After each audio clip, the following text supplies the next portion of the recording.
Why gifts are given. Many people long to receive spiritual gifts. In my early days of faith, I was influenced by someone who was deeply immersed in spiritual gifts, to the point that they made it seem as if one was not a child of God without the gift of speaking in tongues. As a result, I desired to receive the gift of tongues more than I sought salvation. And in fact, I received tongues before I had full assurance of salvation.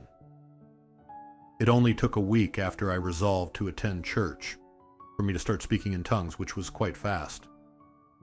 At the time, receiving the gift of tongues seemed to be a way to prove one's faith or to show that they had received the Holy Spirit. However, as time passed and I became a pastor, I studied spiritual gifts more deeply, which helped me develop a more accurate understanding and perspective on them. The word for gift in Greek is pneumatikon, which is derived from pneuma, meaning spirit. This shows that the concept of spiritual gifts is closely related to the Holy Spirit. Spiritual gifts are often referred to as spiritual presence because they are not given based on our own efforts or labor.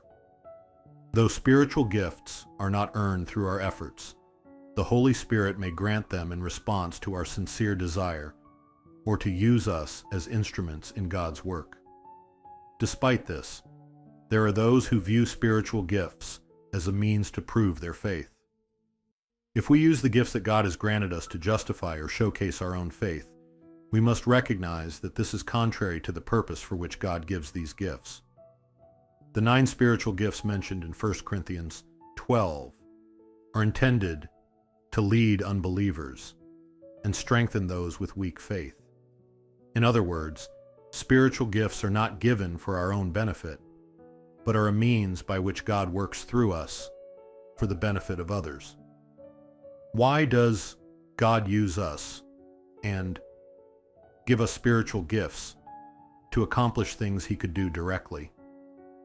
It is because God understands the limitations of our humanity. Even if an unbeliever reads the Bible, that alone does not lead to faith, for they're spiritually blind and deaf, relying on their physical eyes to read the Scriptures. Therefore, God, in His grace, provides spiritual gifts so that people can discover His presence. If God acted directly, many would assume that some other force was at work, or they would attribute it to coincidence. This is why God uses the spiritual gifts He gives to believers to awaken those who do not yet believe. The 9 gifts of the Spirit reveal God's glory and help bring faith to the unbelieving.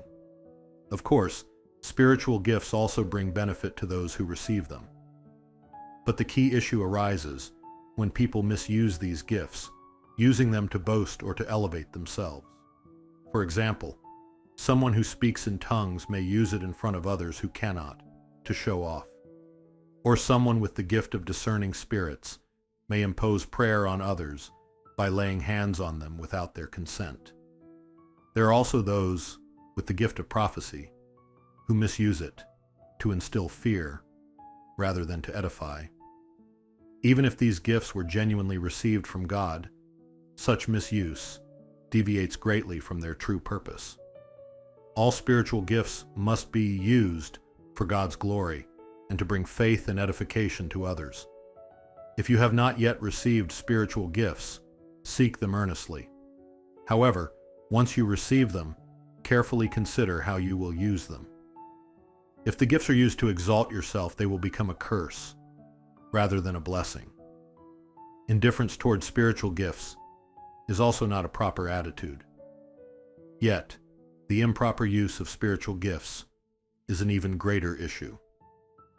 If God has granted you spiritual gifts, I hope you take time today to reflect on how you are using them. 구독, 좋아요, 알림 설정 해주세요. Subscribe, like, set notifications.